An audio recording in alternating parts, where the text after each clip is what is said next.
Hello students. So this is the third lecture of the chapter The Human Eye and the Colorful World, where we are going to discuss the next topic, that is the defects of the vision and their correction. Now in the previous two lectures, children, we have learned about function of different parts of eye and the entire mechanism of image formation. And if you recall the topic of power of accommodation, then you will be able to conclude that formation of image depends on fine adjustment of our eye lens. And adjustment of the lens is done to provide proper power to the lens. Okay. So we can say that if power of our eye lens is precise and correct, we'll get a perfect image of an object. So that means if any defect arises in power of our lens, or I should say that the defect arises in curvature of our eye lens, will lead to the defect in our vision. So in this lecture, we'll see that how defect in power of lens. Okay, please pay attention that I'm telling you each and every time power of eye lens arise, which ultimately leads to the defect in our vision. Somehow, if there will be the defect in the power of our eye lens, that will lead to the defect in our vision. Okay, so we'll begin with a ray diagram of the normal eye only. So here you can see that the ray diagram of the object which is placed at the far point is shown. Okay, and for the normal eye, this is the ray diagram where one of the ray, after passing here, it is bending, and one of the rays passing along the principal axis. So after passing through, they'll intersect over this point. So this must be the focus for the object which is placed at the far point for this eye, for the normal eye. Okay. Now we'll see the ray diagram for the object which is placed nearer to our eye. So here is the ray diagram where the object is being placed near, somehow near to our eye. So for that you can see the ray diagram where one of the ray is passing through the optical center. So without any deviation it will pass after refraction, and here another ray is passing by bending at this point. So this point, since it is parallel to the principal axis, that's why after bending it will pass through the principal focus. So this must be the focus for the object which is placed near to our eye. Okay, so this is been shown with the help of F. And here you can say you can see that after intersection, after the refraction, they are intersecting at retina only, because we know that retina consists of the cells that are light sensitive. So image or the intersection of the rays must be happen on the retina only, then only we will be able to see the clear image of the object. Okay, now we'll see the image formation for the object which is placed nearer to our eye lens, that is the point after which if I move the object more near to my eyes, then my eyes will not be able to form its proper image. Okay, and that point we had discussed. Yes, that point is known as the near point. Okay, so this is actually the ray diagram for the object which is placed at the near point. आप देख सकते हैं पहले object यहाँ था, अब उसको थोड़ा सा और हमने शिफ्ट करके आंखों के और पास ले आए हैं. ठीक है, तो ये मान लेते हैं कि इस आई के लिए ये जो है, ये पॉइंट जो है वो नियर पॉइंट है, जिसको मैं नाम दे देती हूँ डी. ठीक है, so here this is the D point, which is the near point. After this, if I'll move my object nearer to the eye lens, then I won't be able to form the clear image. Okay, so I can say that this is the minimum focal length for the near object. Okay, means अब इसके आगे अगर आपने object बढ़ा दिया तो ये जो फोकस है ये इसके आगे अगर नहीं बढ़ेगा, और अगर बढ़ भी गया तो वो क्लियर इमेज नहीं देगा. क्यों नहीं देगा? क्योंकि ये इंटरसेक्शन हो सकता है ये रेटिना पे न हो.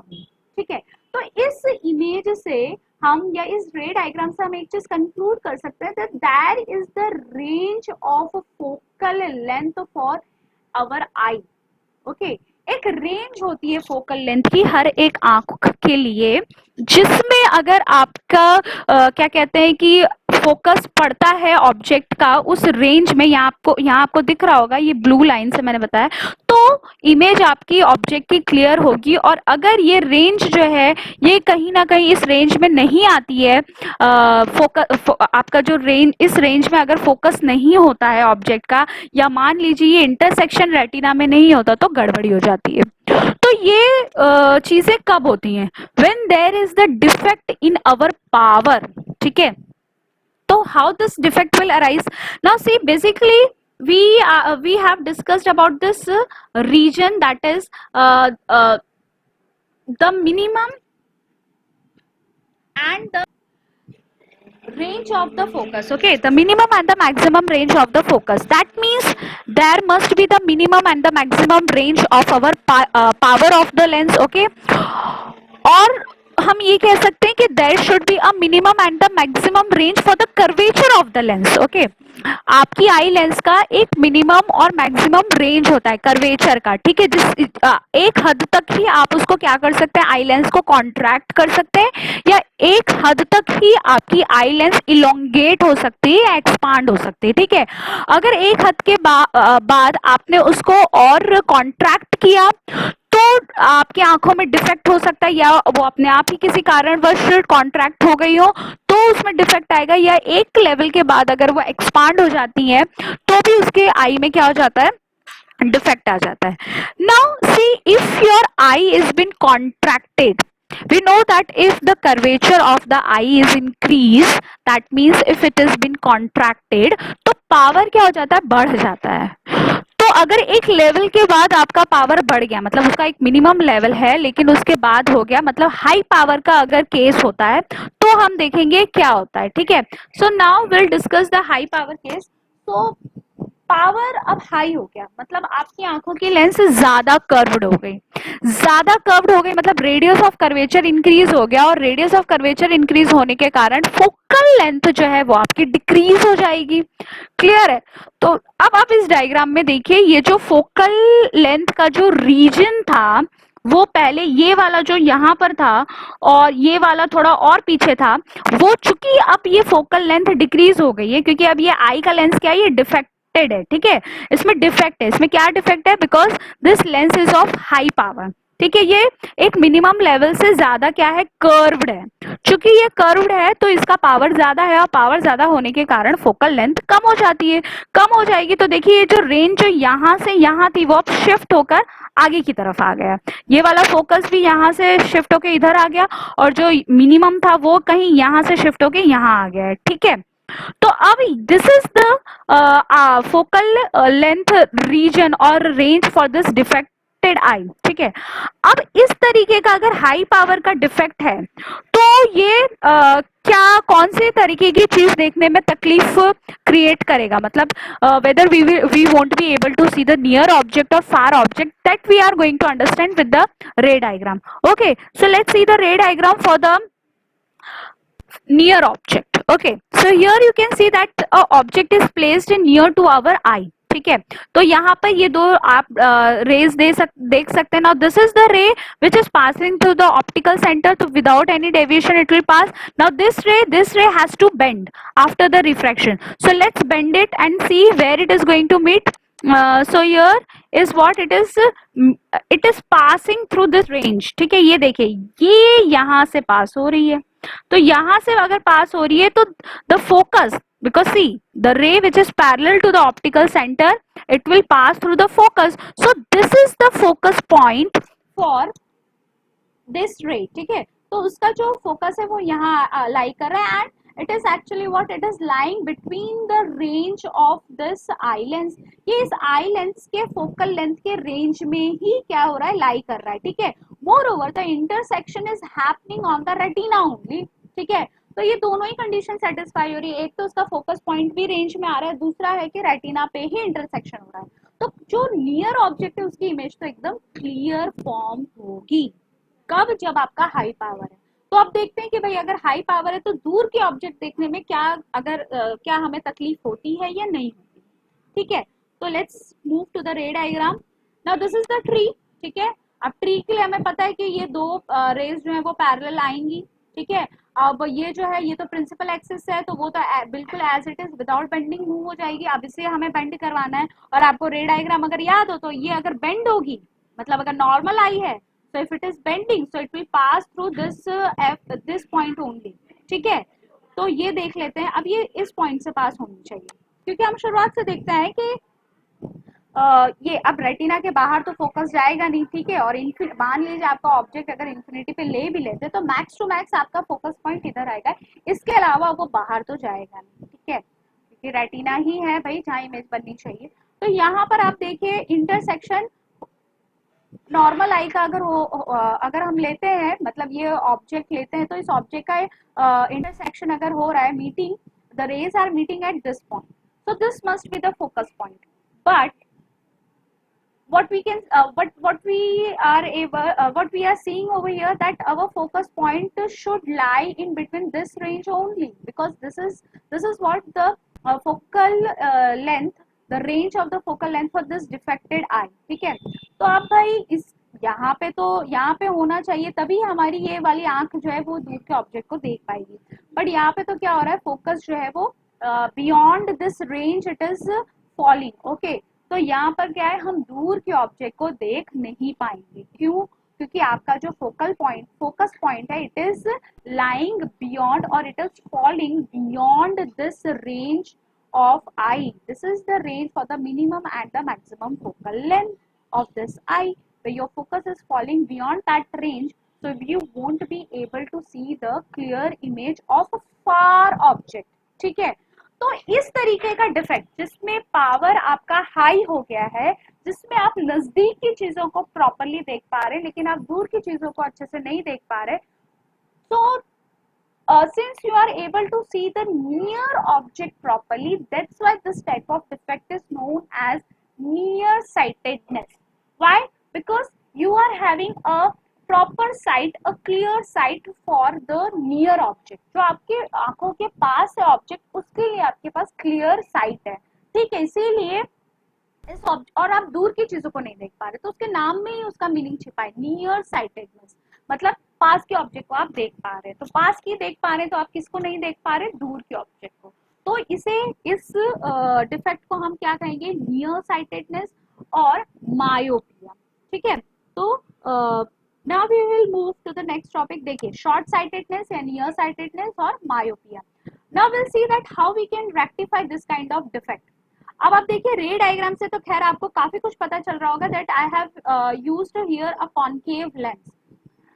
अब कॉनकेव लेंस क्यों? क्योंकि यहाँ पर क्या हो रहा है, यहाँ पर आपकी लेंस का जो पावर है वो काफी इंक्रीज हो गया है। तो लेंस का पावर इंक्रीज होने का मतलब है कि it is bending the light to a greater extent, okay. तो वो लाइट की रेज को ज्यादा बेंड कर रहा है, ज्यादा बेंड कर रहा है, मतलब कि आपका फोकल लेंथ जो है वो छोटा हो गया, ठीक है। तो पावर जब इंक्रीज हो गया तो पावर को डिक्रीज करना पड़ेगा, तभी वो हमारा डिफेक्ट जो है वो कहीं ना कहीं रेक्टिफाई हो पाएगा। तो पावर को डिक्रीज करने के लिए हमें क्या करना पड़ेगा, एक नेगेटिव पावर का लेंस यूज करना पड़ेगा, जो कि कौन सा है, हमारा कॉनकेव लेंस है। इसको दूसरी तरीके से समझते हैं कि पावर बढ़ गया है तो मतलब रेज बहुत ज्यादा कन्वर्ज हो रही है, ठीक है। तो हम कन्वर्जिंग लेंस तो यूज कर नहीं सकते, ठीक है। मुझे क्या करना है, रिड्यूस करना है पावर, तो मैं डाइवर्जिंग लेंस को यूज करूंगी, और डाइवर्जिंग लेंस हमारा कौन सा है, concave lens. So to rectify this myopia और शॉर्ट साइटेडनेस और the defect of high power, we use a concave lens of proper power, okay. So here with the help of diagram also you can see that कि far object का यहाँ पे आ रहा है और किस तरीके से जो है वो रेस को प्रॉपर वो करता है और यहाँ से पास करवाता है, ठीक है। This is the point from where the rays after this they will pass, okay. So now will see the next topic, that is the next defect where the power of the eye lens reduces, okay, to after a particular extent, that is the low power, ठीक है। अब power लो हो गया, power लो होने का मतलब है कि रेडियस ऑफ कर्वेचर बढ़ गया। रेडियस ऑफ कर्वेचर बढ़ने का मतलब ये है कि आपका जो sorry radius of curvature decrease हो गया, इसका मतलब है that your eye lens has been expanded after some extent, okay. तो यहाँ पर अब क्या होगा, चूंकि पावर बढ़ गया पावर बढ़ गया तो इससे क्या होगा, आपका जो फोकस पॉइंट है वो, सॉरी पावर लो हो गया है, सॉरी पावर लो हो गया है, तो पावर लो होने के कारण आपका क्या होगा, फोकल लेंथ जो है वो इंक्रीज हो जाएगी। मतलब जो नॉर्मल रेज है, नॉर्मल रेंज है उससे, और उसकी वैल्यू क्या हो जाएगी, इंक्रीज हो जाएगी। तो यहाँ पे आप देख सकते हैं रेड आई, यहाँ पे मैंने दिखाया है कि अब जो जो फोकस नॉर्मल आई के लिए जो फोकल पॉइंट यहाँ आ रहा था, अब वो आगे बढ़ के देखो कहाँ, रेटिना के बाहर चला गया है। ठीक है, और मिनिमम पॉइंट जो कहीं ना कहीं यहाँ पे आ रहा था वो शिफ्ट होके यहाँ हो गया है। So here you can see the shifting of the focus point, and you'll come to know that from this point the focal length, the minimum focal length is also increased, whereas the maximum focal length is also increased. Okay, so this is what we'll see that low power, power has power जब decrease हो गया तो इस तरीके से focal length increase हो गई। तो अब जो है जब ऐसा हो रहा है तो हमारी नियर और फार ऑब्जेक्ट में से हम किस टाइप के ऑब्जेक्ट को नहीं देख सकते, दैट वी विल सी। ठीक है, यहाँ आप देखिए फार ऑब्जेक्ट को मैंने लिया है, फार ऑब्जेक्ट को लिया है तो उसका रे डायग्राम आपको पता है, रे डायग्राम कुछ इस तरीके से गया और उसका जो फोकस है वो इसी पॉइंट पे मिलता है, तो इसी पॉइंट पे उसका फोकस होना चाहिए, और this focus is lying actually between this range. ठीक है, ये जो रेंज है इस आंख के लिए, जो ये जो अभी आंख हमने ली है जिसमें डिफेक्ट है लो पावर वाला, उसके लिए तो भाई ये फोकल लेंथ है कि रेंज है, और इसी रेंज में जो है आपका ये फोकस इसका क्या हो रहा है, लाई कर रहा है। ठीक है, so if it is lying or if it is falling in this valid region or in this valid range, so we'll be able to, and obviously the intersection is being done on the retina only, so we'll be able to see the object which are at far distance properly, okay, or clearly. Now see the case for the near object. So this is the object which is placed at the somehow to the near point of our eye.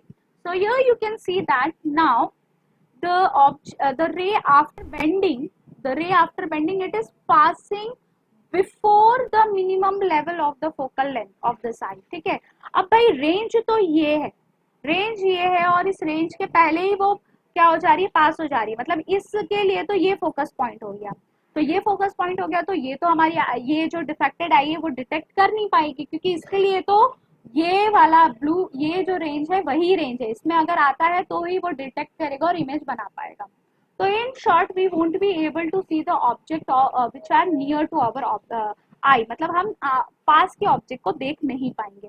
अब मान लीजिए कि कैसे भी करके अगर मैं इस रे को इस मिनिमम फोकस से पास करवा भी देती हूँ, तो क्या हमें ये प्रॉपर इंटरसेक्शन मिलेगा रेटिना पे, इसको भी हम लोग देख लेते हैं। ठीक है, तो आप देखिए, ये देखिए यहाँ पे मैंने पास करवा दिया मिनिमम फोकल लेंथ से, तो देखिए intersection is happening beyond the retina.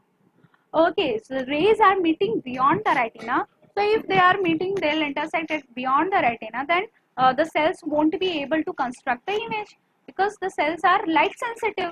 So and they are actually on the retina only, on the surface of the retina only. And if the intersection is happening beyond the retina, then image will not form. Okay, so for the low power condition, we won't be able to see the object which are nearer to our eye, but we will be able to see the object which are far. So we are having a good sight for the far object. So this type of defect can be known as far sightedness, because we are able to see the far object. Okay, so and this arises due to the low power condition, farsightedness, or we can say it as a hypermetropia. And how we can rectify it? Obviously with the help of the convex lens of the proper power. Why? Because over here the power is low, power is low, that means the bending of light is not taking place to the extent that our eye is need to be. Okay, so we need to increase the bending of the rays. So to increase the bending of the rays, that means we need to increase the power, that means we need to converge the rays more effectively, and to converge the rays we need to use the converging lens. converging lens हमारा कौन सा है, that is our convex lens. ठीक है, तो यहाँ पे हम देखिए ये कॉन्वेक्स लेंस को यूज करेंगे जिससे कि आपका जो है वो प्रॉपरली इमेज फॉर्म होगा। ठीक है, अब हम देख लेते हैं इसका एक शॉर्ट समरी। देखिए यहाँ पर आप देख सकते हैं दोनों इमेजेस को हमने लिया है high power and low power, ठीक है। हाई पावर है मतलब कि मतलब कि हम पास की चीजों को प्रॉपर देख पा रहे हैं, मतलब शॉर्ट साइटेडनेस बोलेंगे उसको, और मायोपिया। और लो पावर है, लो पावर है मतलब आपका कर्वे फार साइटेडनेस, मतलब आप दूर की चीजों को नहीं देख सकते, और उसको हम कहेंगे हाइपरमेट्रोपिया। ये हाई पावर में क्या हो जाता है, हाई पावर में आप देखिए कि ये जो कर्वेचर है ना, ये कर्वेचर एक जो लेवल है हमारे नॉर्मल आई का, उससे ज्यादा क्या हो जाता है, पिचक जाता है, पिचक जाता है, ठीक है। या तो हम ये कह सकते हैं कि कभी कभी ये जो आई बॉल होती है, ये जो पीछे की, वो आपकी क्या हो जाती है, कॉन्ट्रैक्ट हो जाती है, मतलब उसका एक पर्टिकुलर शेप है ना, और मैंने बताया था कि ये भी जेली लाई की होता है, ठीक है, सपोर्ट देने के लिए होता है। तो ये उसका एक पर्टिकुलर जो शेप होता है, उससे वो क्या हो जाता है, आगे की तरफ आ जाता है। तो कभी कभी आई बॉल जो होता ये जो है, इसके पिचकने से भी आपका जो है हाई पावर हो जाता है, ठीक है। और दूसरा तो आपको पता ही है कि कर्वेचर यहाँ इंक्रीज हो, कर्वेचर इंक्रीज होने का मतलब है कि ये एक हद से ज्यादा अगर कॉन्ट्रैक्ट हो जाए, ठीक है। और लो पावर कब होता है, लो पावर जब वो एक हद से ज्यादा एक्सपांड हो जाए, ठीक है, मतलब उसका कर्वेचर एक हद से ज्यादा अगर डिक्रीज हो जाए, तो क्या हो जाता है, लो पावर हो जाता है। और हाई पावर को सही करने के लिए हमें कॉन्केव लेंस की जरूरत होती है, और लो पावर को सही करने के लिए हमें कॉन्वेक्स लेंस की जरूरत होती है विद प्रॉपर पावर। अब ये जो हमने देखा, अगर आंखों में इन दोनों में से कोई एक इफेक्ट डिफेक्ट हो जाए, जैसे मायोपिया या हाइपरमेट्रोपिया, तो हमने देखा। अब थर्ड केस जो आता है, जिसको हम कहते हैं प्रेस बायोपिया, जिसमें कि एक ही आंखों में दोनों तरीके का डिफेक्ट होता है, ठीक है। और इस तरीके के जो डिफेक्ट्स होते हैं वो एक एज के बाद लोगों को होते हैं, और आपने देखा भी होगा कि उनके चश्मे जो होते हैं वो बाईफोकल लेंथ होते हैं, बाईफोकल लेंथ ऊपर दूसरा होता है, नीचे की तरफ थोड़ा सा दूसरा होता है, कॉनकेव और कॉन्वेक्स दोनों यूज किया होता है। तो इस तरीके से थर्ड डिफेक्ट होता है, ठीक है, जो कि बहुत ज्यादा डिटेल में आपकी बुक में बताया नहीं गया है, तो मैं उसको इतना ही हम रखेंगे, that if both the defect arises simultaneously in an eye, so that kind of defect is known as presbyopia, and it can be corrected by using a bifocal length. Okay, so this is all about the defects of vision and their correction. If you are having any doubt, then you can ask me. Till then, keep learning and bye, take care.